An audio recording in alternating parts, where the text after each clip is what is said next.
lazima uone ama usikie, lakini ikinenwa amini na kupokea na uamini, utafanya kazi mbele mbele. Bwana Yesu asifiwe sana.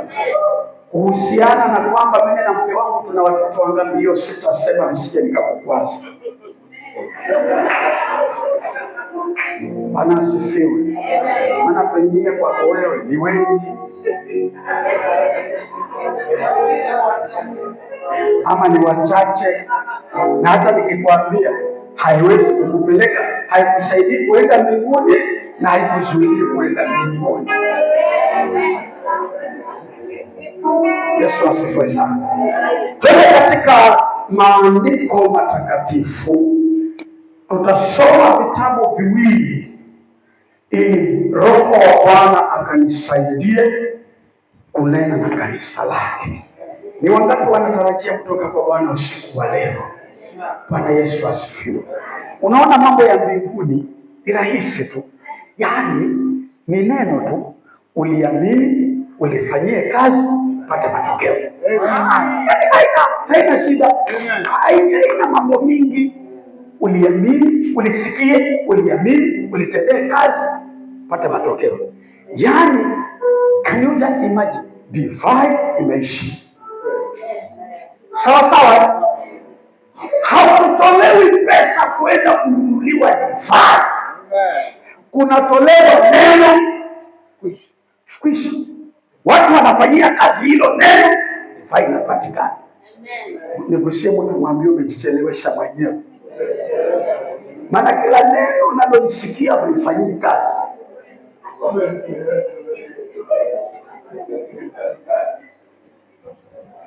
Hiyo ndio shida ya waumini wa sahihi, na sio wale ambao wamekuja kesho, wale ambao wamekosa kuja kesho. Ni wale wanataka kukimbia kwa waombezi.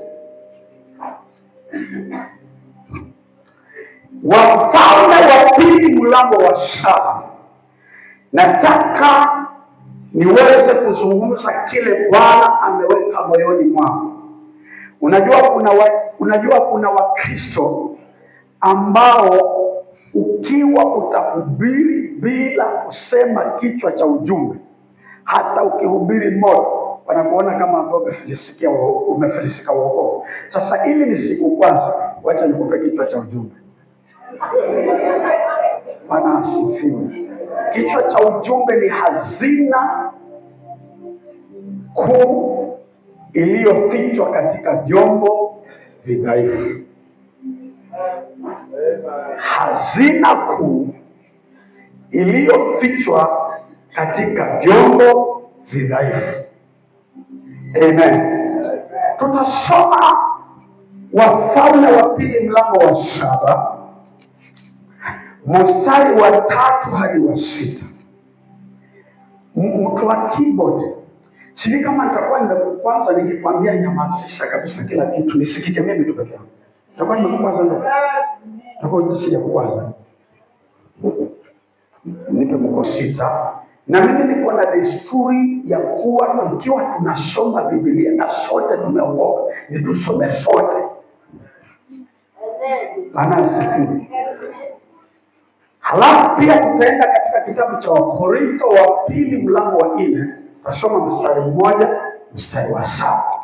Sasa wale ambao wana bidii ya kununua madera wavae, lakini hawataki kununua Biblia, ukiwaona waambie yule mhubiri amesema hiyo si tabia nzuri.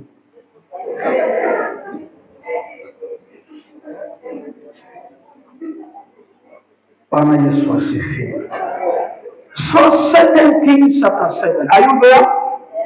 We are reading from verses 3 through 6. Na nina prefer tusome wote kwa sababu unaposoma maandiko pamoja utagrasp, your spirit grasps what the Spirit of God wants to communicate, right? Baba kumbe uko hapa. Wasija kuona. Yesu asifiwe sana. Hawa ni watu wangu hao. Amen. Hawa ni watu wangu hao. Na wasikie ulipata pia ni mtu wangu. 1, 2, 3 twende. Basi Kuna mtu anasoma pamoja nami? Aya, tunaanza. 1, 2, 3, twende. Basi walikuwepo watu 4 wenye ukoma penye lango la nchi, wakasemezana, mbona tunakaa hapa hata tufe? Tukisema tutaingia mjini mna njaa, nasi tutakufa humo, nasi tukikaa hapa tutakufa vile vile. Haya, twende tukaliendee jeshi la Washami, wakituhifadhi hai tutaishi, wakituua tutakufa tu. Basi wakaondoka kabla ya mapambazuko, ili waende mpaka kituo cha Washami. Na walipofika mwanzo wa kimo cha Washami, kumbe hapana nani mtu. Kwa nini hapana mtu? Sasa utaangalia hiyo mstari wa 6 kama Biblia ni yako. Kama ni yako lazima usichore Biblia ya watu. Mstari wa 6 unasema, kwa maana hii, sikiliza vizuri. Kwa maana Bwana alikuwa amewasikilizisha Washami kishindo cha miendo ya magari na kishindo cha farasi, kama kishindo cha jeshi kubwa. Wakaambiana, tazama, mfalme wa Israeli amewaajiri wafalme wa Wahiti na wafalme wa Wamisri waje wapigane nasi. Yes, watu hawa wanaokimbiwa ni kina nani? Wengine wananiangalia tu. Nauliza, watu hawa wanaokimbiwa ni akina nani? Je, ni watu wenye elimu? Je, ni watu wenye vyeo? Je, ni watu ambao wanajulikana sana? Bwana asifiwe. Kuna mahali nataka tufike. Watu hawa wanaokimbiwa na kutoroka ni watu wenye ukoo,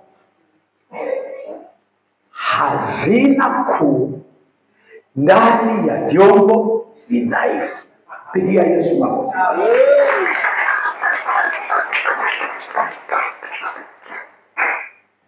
Kuna kitu Roho wa Bwana anataka kukileta kwangu na kwako, ili kuanzia leo usiwe yule ambaye ulikuwa. Usijione vile ambavyo ulikuwa ukijiona.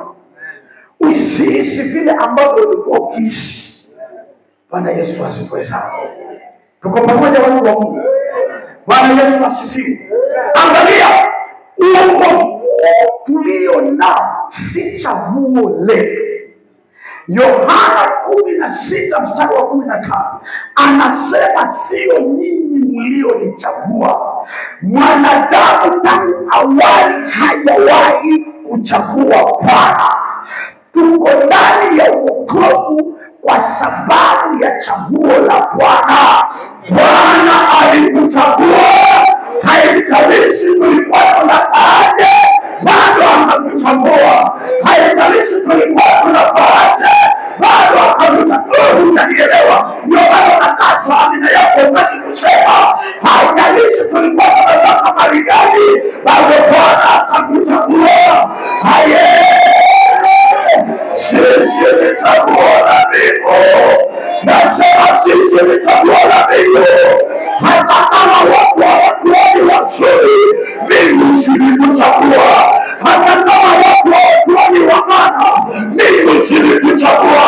Hata kama watu wanaona hatufai, Mungu silikuchagua. Pigie Yesu kelele za shangwe na vigelegele. Kama kusimama na yeye kidogo, tikisa yeye kidogo, mwambie wewe ni chaguo la Mungu.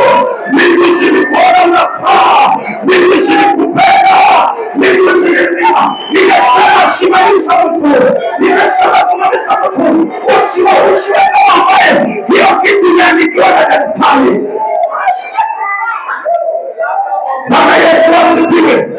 Sikilizeni niwaambie watu wa Bwana, kuna vitu ambavyo katika uokovu shetani hapendi kuvijua, maana tukisha kuvielewa na kuanza kuvilishia yeye pamoja na ufalme wake watakuwa taabani. Ndiyo maana kuna vitu hatakitu vielewe ili uendelee kuwa mtu wa kawaida, lakini nimetuma na mbingu nije nikuambie, hakuna yeyote ambaye mbingu iliweka mikononi ambaye ni wa kawaida. Maana jembe huo si hatari likiwa liko peke yake, lakini jembe likiingia mikononi mwa mkulima lazima zijipange, umekuwa hatari, maana uko mikononi mwa Bwana. Shetani anaielewa hiyo.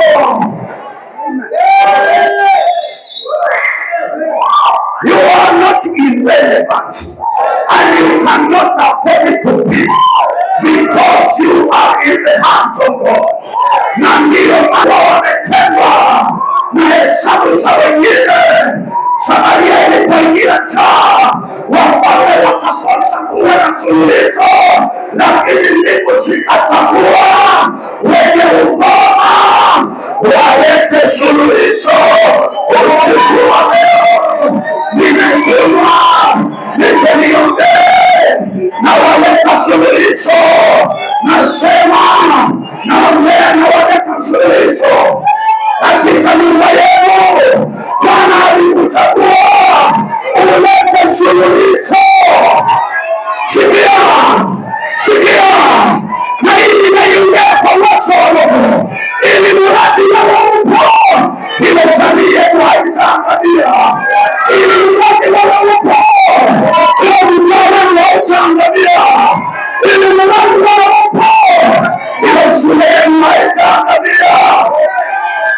Wakatapala pesa nikakueleza kwa nini tunaonekana dhaifu, lakini sisi ni waleta suluhisho, sisi ni waleta jawabu. Sikiliza nikwambie, kuna vitu Mungu anataka vifanyike duniani, na akaangalia akichagua yule ndugu yako aliyesoma hataweza kufanya kile anachotaka. Ndiyo maana akuchagua wewe uonekanaye kwaonenaye, ili akukamishie roho ndani yako, ili uwe kiumbe kingine tofauti. Sikia, I have preached this gospel to great and mighty people, educated. Reverend anajua, nasimama mbele za maprofesa wenye PhDs, wanafundishwa na mtu standard 8. Hapo ndio nilipofikia, kwa sababu I am a solution giver, not by carnal ability. I have been enabled. Wewe hapa nitakuchokoza mpaka uchokozeke. Ukitoka hapa shetani aende apate shida. Nitakuchochea, nitakuchokora mpaka uchokoreke, kwa sababu shetani amekuonesha wewe ni mwanamke tu. Sikia, wewe si mwanamke tu. Shetani amekuonesha kwamba wewe ni mgiria watu. Sikia, wewe si mgiria watu. Hata mimi alikuwa nazo hizo story, akaniambia wewe ni mdhuluma wa kawaida. Nikamwambia mimi si mdhuluma tena, mimi nimeibeba mbingu ndani yangu. Nilipokinyaka kitambara, huyo kijana nisaidie, kitambara ilibadilika, maweli ilibadilika, maana mimi nimebeba suluhisho.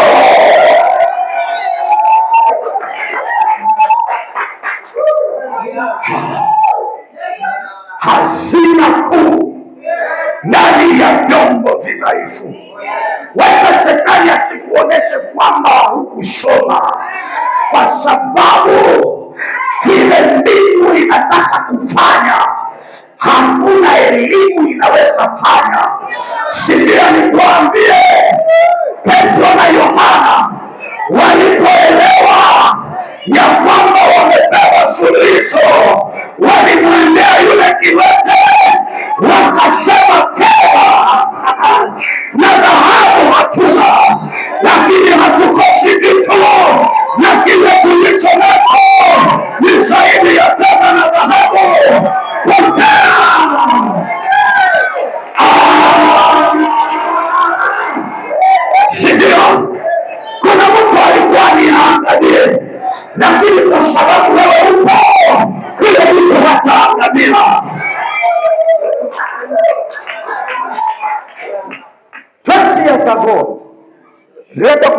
sehemu inaitwa Malukome, karibu na Lungalunga.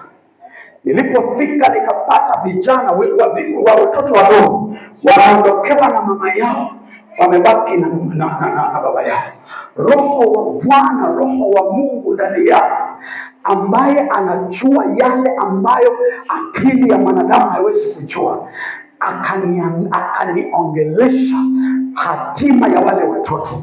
Nikashikia kuwakumbatia nikitokwa na machozi, nikawaambia, katika huu uyatima bado your future is great.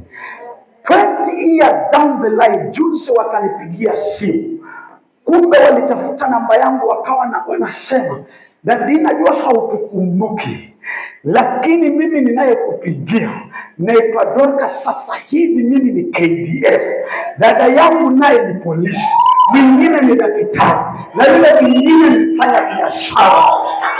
Jambo moja tulikuwa tunaomba kwamba uwe kuja kufa ili tuje kukushukuru kwa maneno ambayo Mungu alikupatia juu yetu. Na hivyo hapa tukuambie ile ambayo Roho alinena kwa ajili yetu. Sasa hivi ndivyo tulivyo.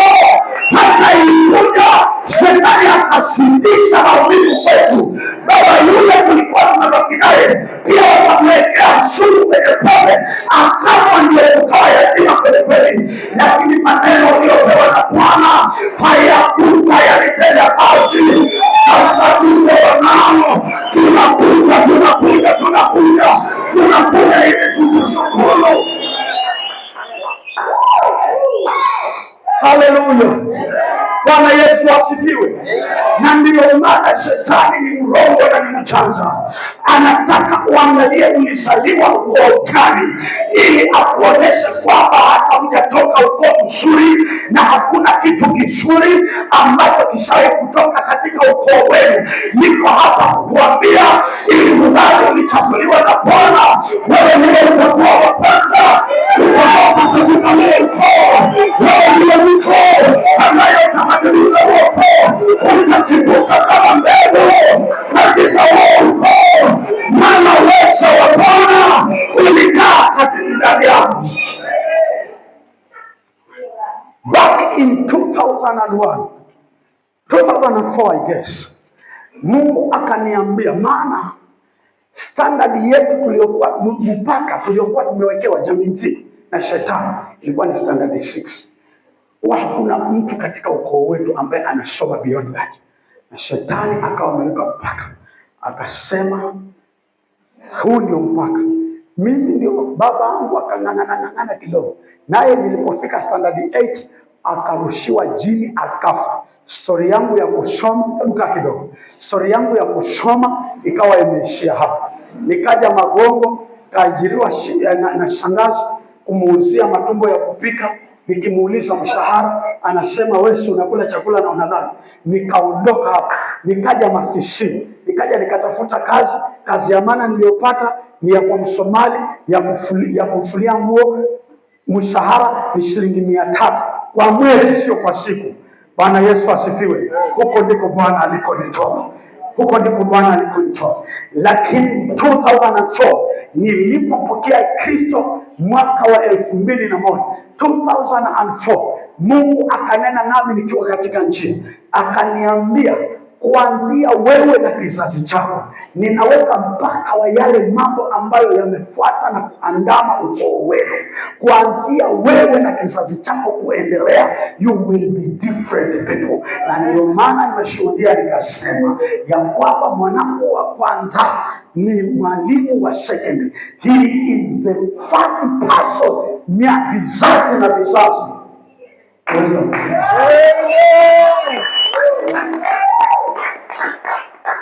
Na ndio maana kila wakati waga ninasema, simhubiri Kristo niliyemsikia na wahubiri wenzangu, na mhubiri Kristo ambaye nimemuona katika maisha yao. Sikia nikwambie, wacha tumalize kale kama mstari ka mwisho. Hebu nikushie mtubulize, hii maneno yamekuingia ama bado na mashaka?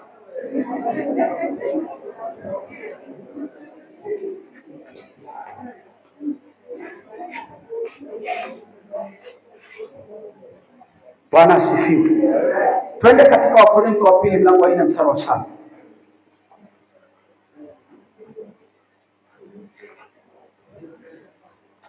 I am excited.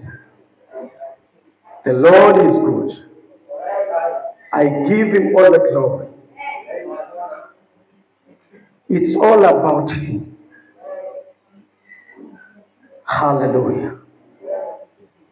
Haya, umefika hapo eh? 1, 2, 3 twende. Lakini tuna hazina hii katika vyombo, ili adhama kuu ya uweza iwe ya Mungu, wala kutoka kwetu. Bwana Yesu asifiwe sana. Kwa nini anasema tuna hazina hii? Maana mstari wa 6 amesema hivi.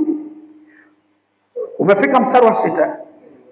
Anasema twende pamoja, kwa kuwa Mungu aliyesema nuru itang'aa toka gizani, ndiye aliyeng'aa wapi? Ndiye aliyeng'aa wapi? Kwa nini ang'ae mioyoni mwetu?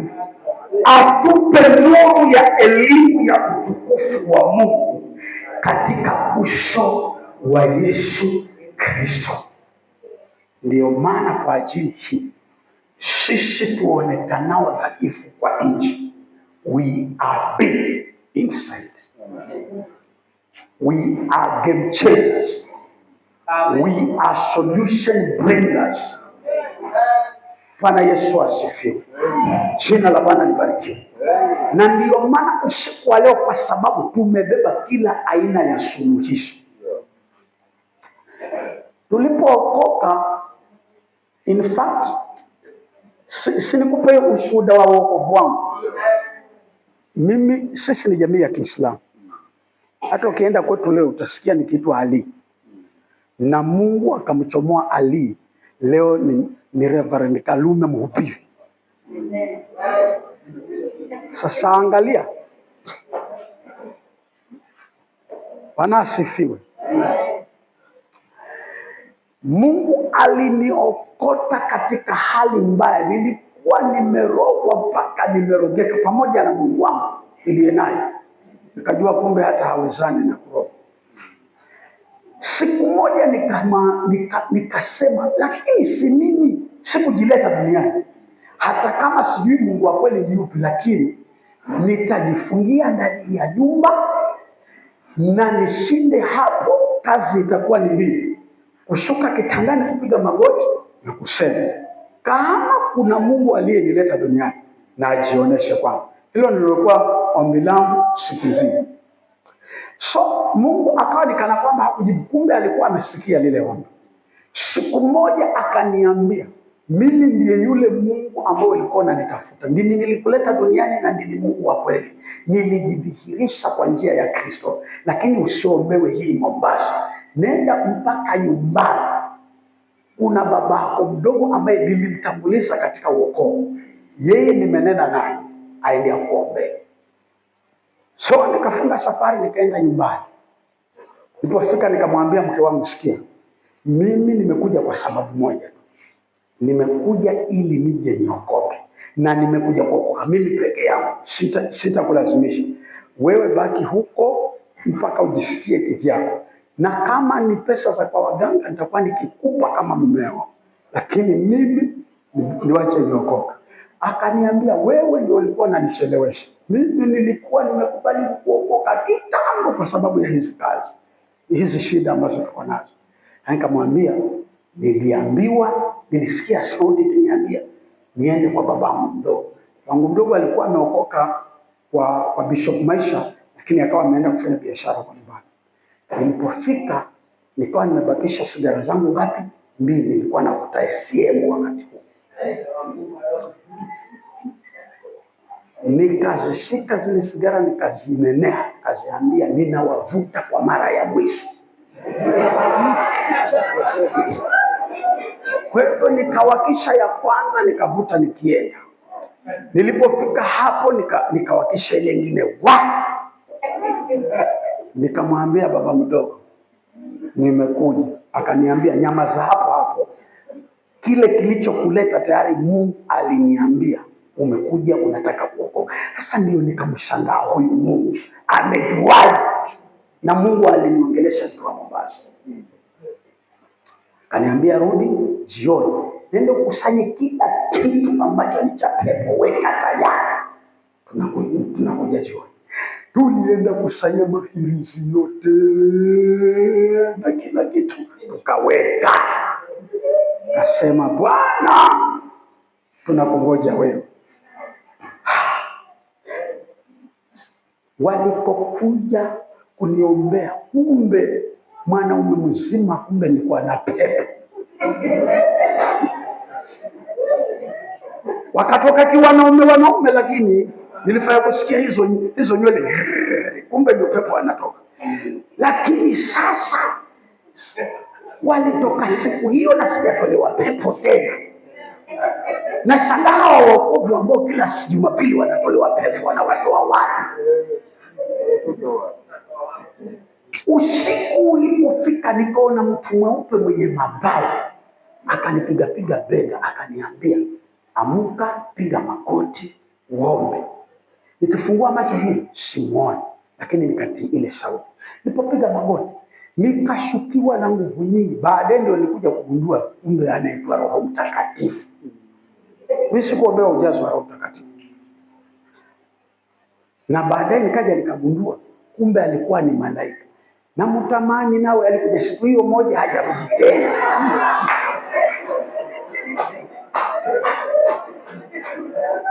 Nikarudi tena kitandani nikalala, saa 10 akarudi tena akanipiga bega tena akaniambia amka uombe.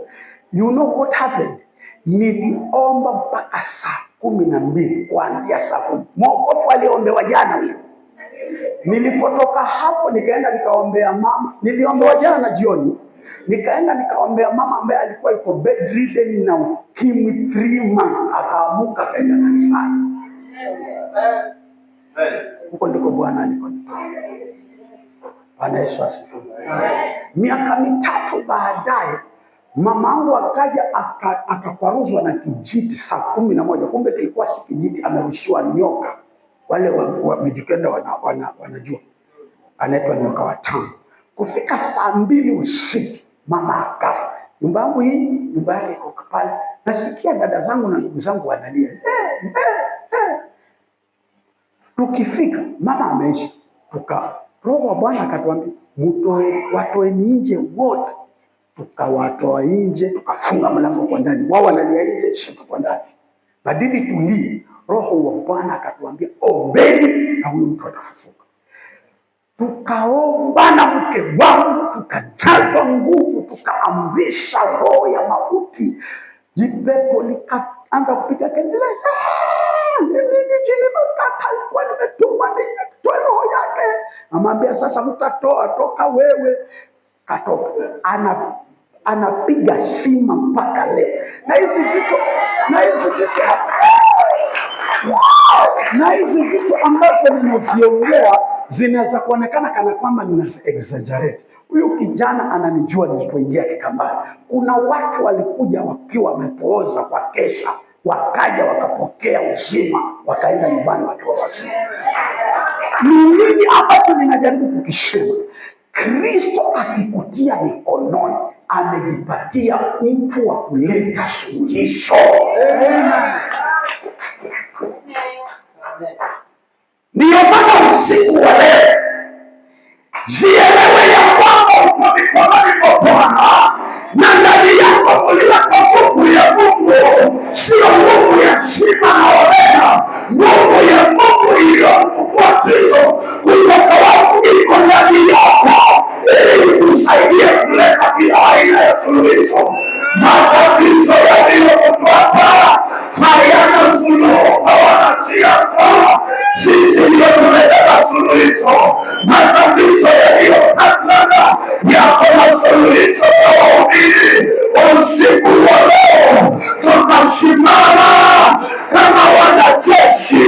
Kila tatizo lililo ndani ya nyumba yenu, kila tatizo lililo ndani ya ukoo wenu, simama, kwa sababu suluhisho ni ndani yako.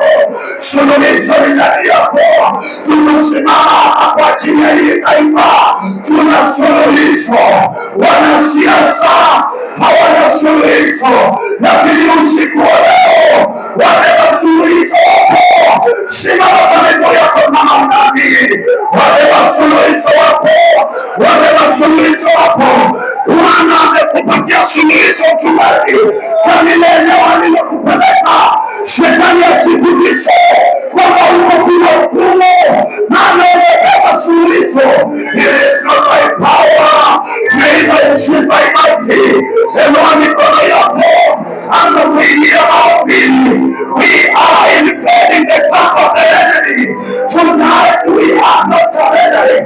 Tonight we are not giving the devil a chance. Whatever Messiah cause, we are confronting him by the power of the Holy Ghost in prayer and supplication.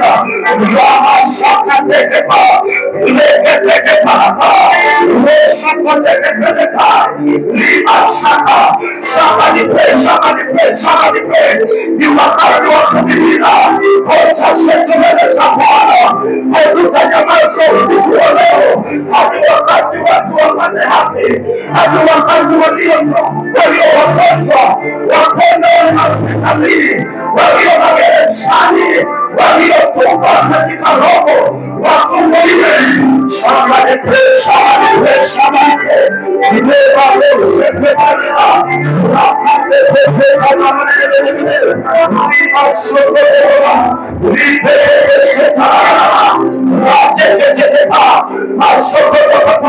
Simama kwa ajili ya jamii yako, simama kwa ajili ya maisha yako, simama kwa ajili ya mtaa unaoishi, simama kwa ajili ya taifa, simama kwa ajili ya majirani, simama kwa ajili ya Kenya, simama kwa ajili ya kanisa la Bwana, simama kwa ajili ya watumishi wa Mungu, simama kwa ajili ya watakatifu.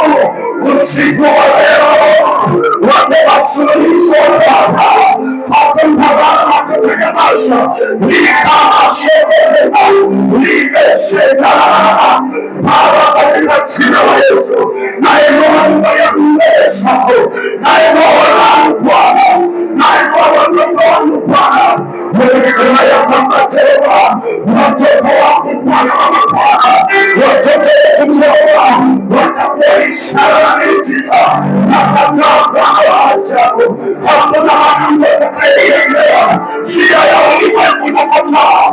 Nasimama katika nguvu uweza na mamlaka usiku wa leo, likaozokoteba rama sakoroenesu. Nasimama kinyume Bwana na roho kukana masikio utotone. Bwana Bwana, neno lako linasema ulikuwa masikini ukasirike. I refuse to live in poverty. I refuse, Jehovah God, every sort of poverty in my life and in my family, King of glory. I declare I am the blessed of the Lord. I declare my family is the blessed of the Lord. We are name and no taste. We are one and a biblia. Natangaza Bwana, huduma yangu haitakuwa ya kawaida. Natangaza Bwana, huduma yangu haitakuwa ya kawaida. Ninaenda kimataifa, ninaenda kimataifa, ninaenda kimataifa. Maana neema na rehema yabadilisha Bwana. Sina mipaka bila leo. Limasopeleka sawa mbele Bwana. Likasopeleka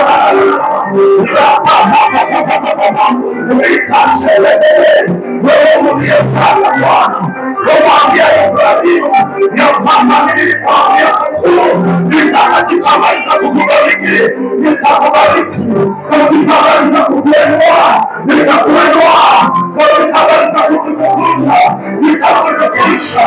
Usiku wa leo Jehova, natangaza mipaka yangu ikafunguliwe, ikafunguliwe katika jina la Yesu. Naliombea kanisa Bwana na makanisa yote kuyasimamia na wachungaji ambao wako chini yako, wale wa amani hawatashinda, hawatashinda, hawatashinda, hawatalewa, hawatafanya huduma ya ukarimu.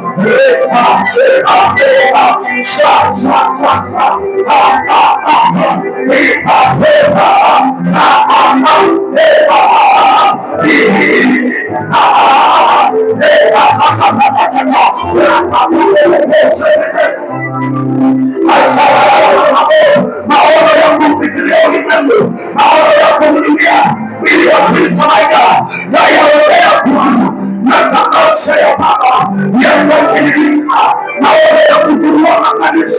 Baba wa amani, Roho wako akaniongoza, akanielekeza kwa miji na vijiji. Hakuna mji wala kijiji ambacho kitakuwa kigumu kwangu. Nitapenda kila mahali kwa uwezo wa Roho Mtakatifu na tangaza hekima na maarifa yako Bwana yako uwezo yako. Somebody pray, somebody pray, somebody pray, somebody pray. Rama Soto, Reketa, Rama Saye. Bwana, wewe ni mwokozi wetu, jamii zetu Bwana, tunasia moyo zako, ninasema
Father, we thank you for your grace.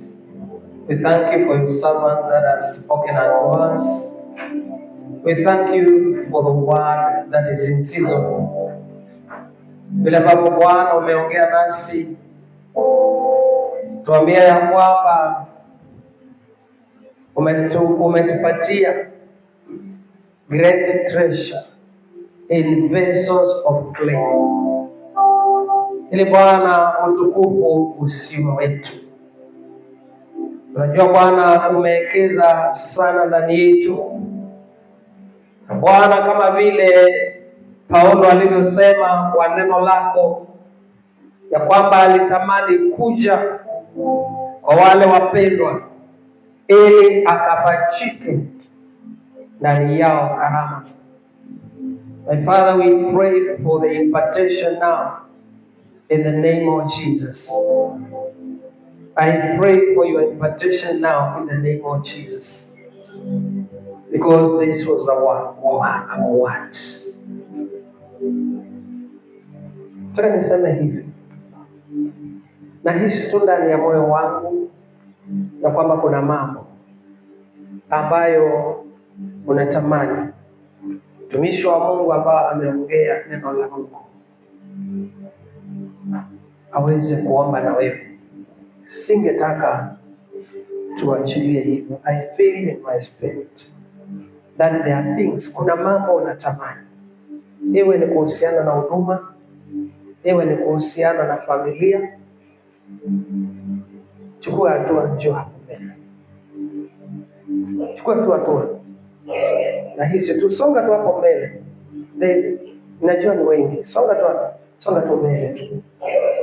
Chochote, iwe ni kuhusiana na taaluma yako, iwe ni kuhusiana na karama, there is so much power here. Na kitu ambacho ningependa kusema, mara nyingi Mungu anafanya kazi na nyakati. Songa mbele kabisa, there is so much space. Paka huko, usimame nyuma ya mtu. Kuna nafasi nyingi sana. Usimame nyuma ya mtu, songa mbele peke yako. Bwana asifiwe. Mungu hufungua nafasi. Usisimame nyuma ya mtu. Mungu hupeana kitu kinaitwa time frame. Mara nyingi nimeona mtumishi wa Mungu amehudumu, hata mimi nimeona nikihudumu, alafu unatoa nafasi kwa watu waombewe, alafu mtu atakuja kufuata kwa ofisi baadaye. The minister will just pray to you because you have come. But the truth is that ile neema ilishaondoka. Bwana asifiwe.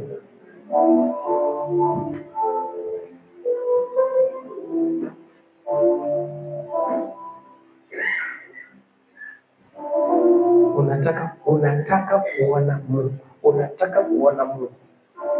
Mtumishi wa Mungu amepeana mfano wake na mahali Mungu amemtoa. Mungu anaweza kukutoa mahali ulipo, because you are a solution giver. Bwana asifiwe. Wewe ambao unajidharau, wewe unayeona hauna maana, mtumishi wa Mungu ameongea. Naomba uketi. Naomba Asha haraka utusaidie na kikapu ya sadaka. Ni vizuri kutoa sadaka zetu in response to what God has done. Na unaweza kuwa kikapu itakuwa hapa mbele. Kama sadaka hapo iko cash, utatoa kwa hiyo kikapu. Kama iko kwa simu, labda M-Pesa, namba iko hapo nyuma, iko hapa mbele na kule kando, 247 505030. Kama iko kwa benki, waweza itoa kupitia kwa application kama ni Equity, Equitel, unaweza tumia the same number 247247. Shika sadaka yako tuombe. Kama iko kwa simu, lipa na M-Pesa. Ni vizuri kuwa na tabia ya kutoa sadaka, maana unapotoa sadaka ni njia moja ya kumheshimu Mungu, njia nyingine ya kumshukuru. Giving. So number 247247, that is paybill. Account number 505030. Kuna mahali mwezi ona vizuri, hata wale wanaotuangalia waweze kutoa hapo, na Bwana atakubariki. Let us pray. Father, in the name of Jesus, in our hands, in our phones, we are giving to you. And Father, I pray according to your word that you bless us. Everyone that is giving, let there be a multiplication, let there be an increase in the name of Jesus. We thank you for your doing it, for your glory, and for our benefit. In Jesus' name we pray. Amen. Amen. Filipa itakuja na change ministry, that is our account. Inuka ujiletea hapa mbele, walijiletea miguuni pa mitume. Leta hapa mbele, kama iko kwa simu,